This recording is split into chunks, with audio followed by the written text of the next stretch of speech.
The Book of Esther. The Book of Esther is the 17th book of the Bible. It follows Nehemiah and precedes Job. The Book of Esther gives no real hint as to who wrote the book. Chapter 1. King Xerxes reigned over 127 provinces stretching from India to Ethiopia, known as Cush. In the 3rd year of his reign, he gave a grand feast for all his nobles and officials, which lasted for 180 days. At the end of this feast, he held a smaller banquet that lasted for 7 days, which was for everyone who lived in the capital of Susa.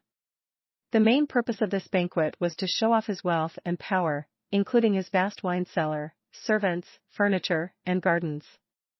During the banquet, the queen, Vashti, held a separate banquet for women in her palace.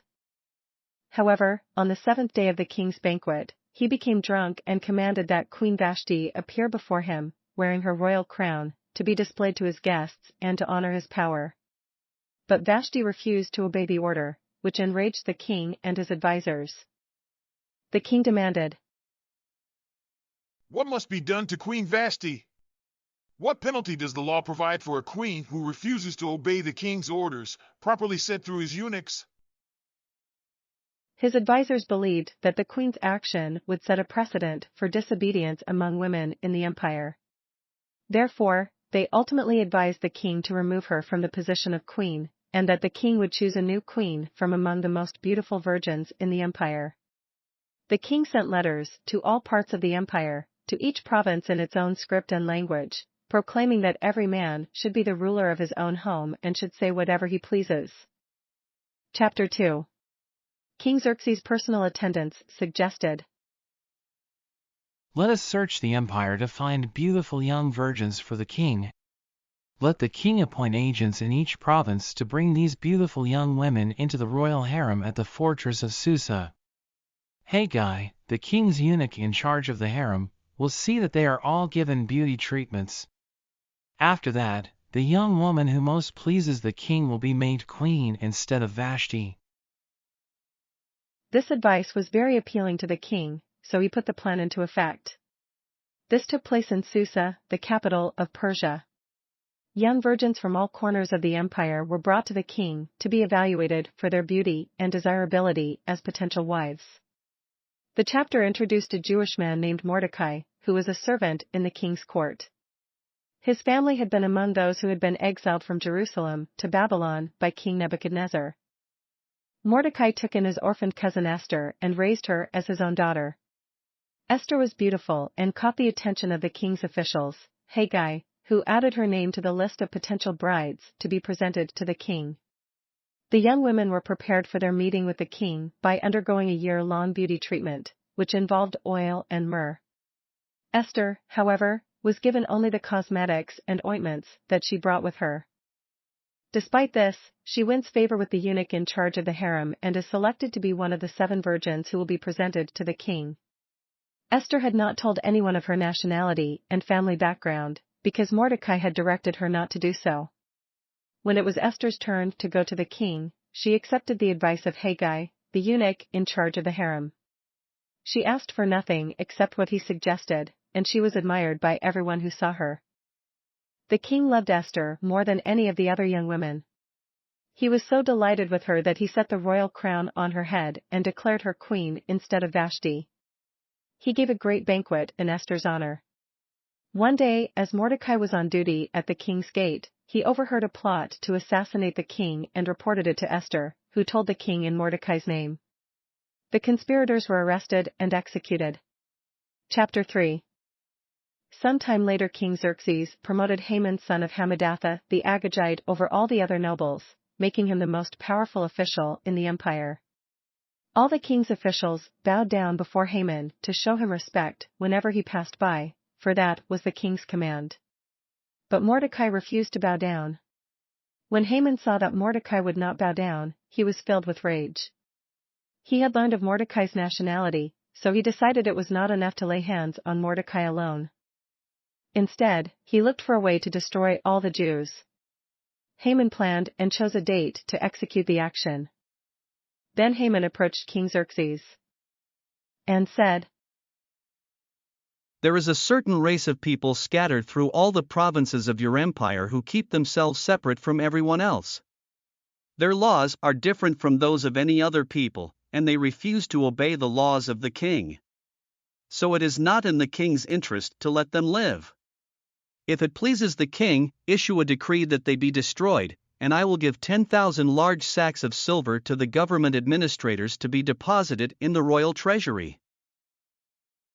The king agreed, confirming his decision by removing his signet ring from his finger and giving it to Haman. Therefore a decree was written exactly as Haman dictated. At the king's command, the decree went out by swift messengers, and it was also proclaimed in the fortress of Susa. Chapter 4. When Mordecai learned about all that had been done, he tore his clothes, put on burlap and ashes, and went out into the city, crying with a loud and bitter wail.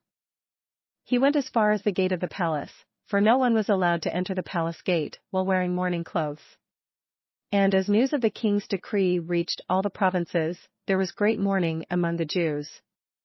They fasted, wept, and wailed, and many people lay in burlap and ashes. When Queen Esther's maids and eunuchs came and told her about Mordecai, she was deeply distressed. She sent clothing to him to replace the burlap, but he refused it. Queen Esther then sent someone named Hathach to find out what was troubling Mordecai.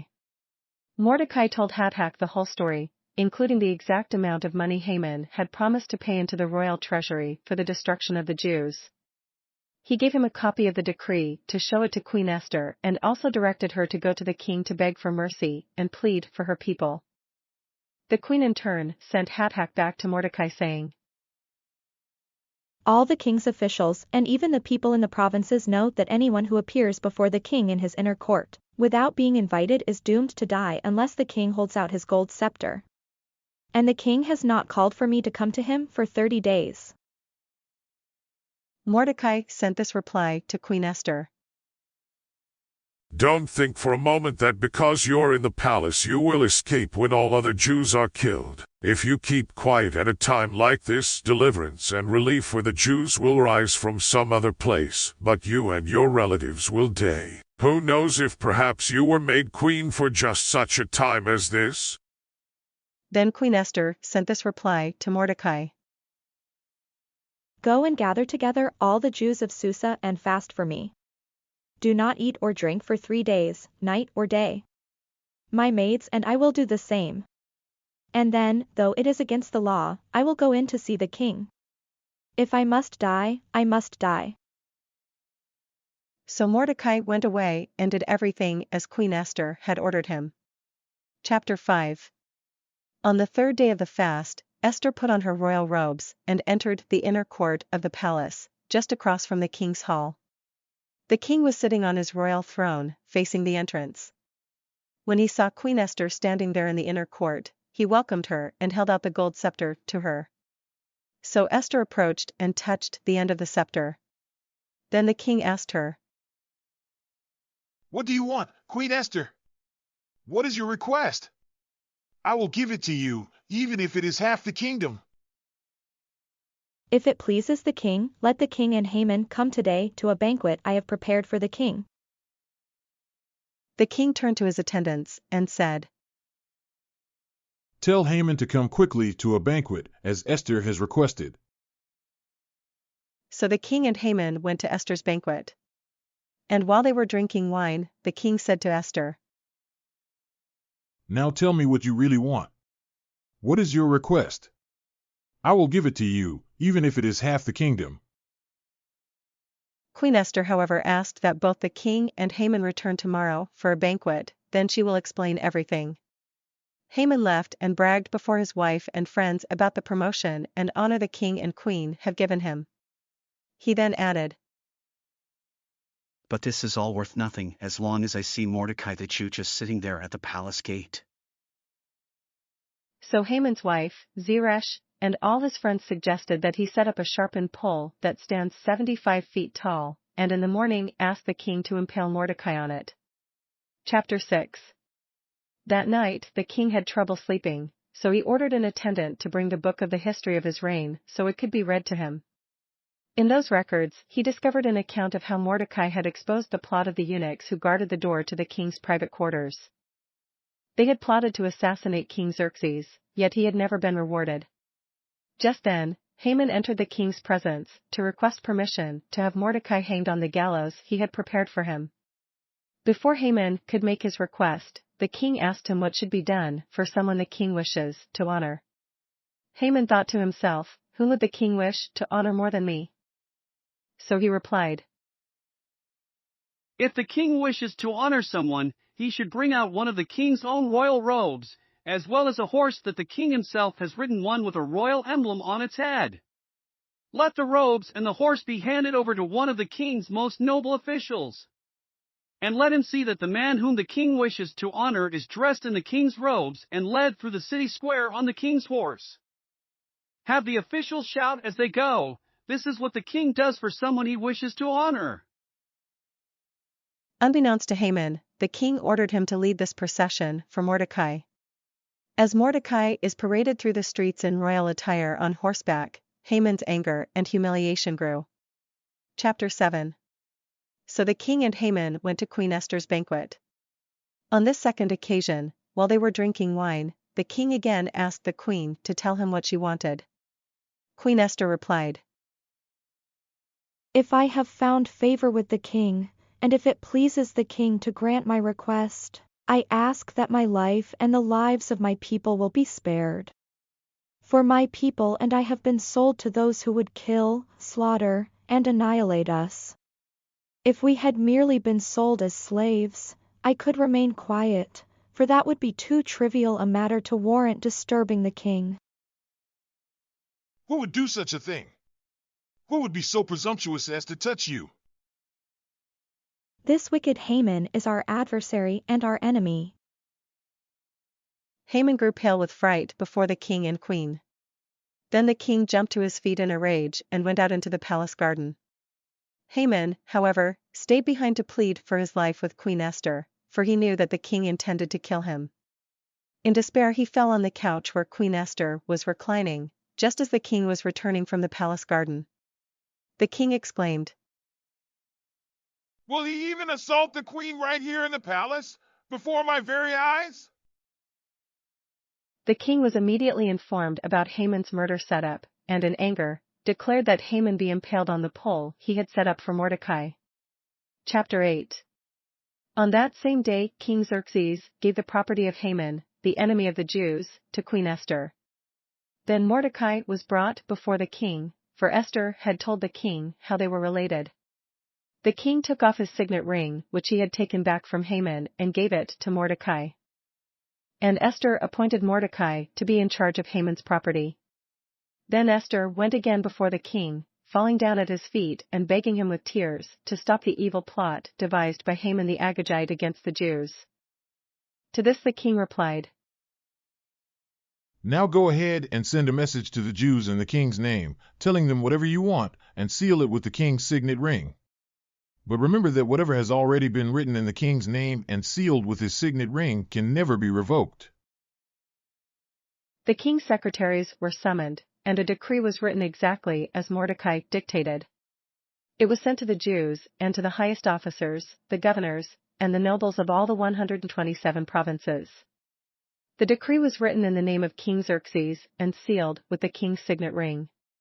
The king's decree gave the Jews in every city authority to unite to defend their lives. They were allowed to kill, slaughter, and annihilate anyone of any nationality or province who might attack them or their children and wives, and to take the property of their enemies. Chapter 9. So the two decrees of the king were put into effect. On that day, the enemies of the Jews had hoped to overpower them, but quite the opposite happened. It was the Jews who overpowered their enemies.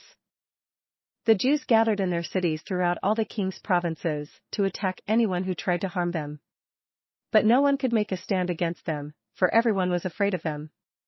The Jews killed 500 men in the fortress of Susa alone, as well as Haman's 10 sons.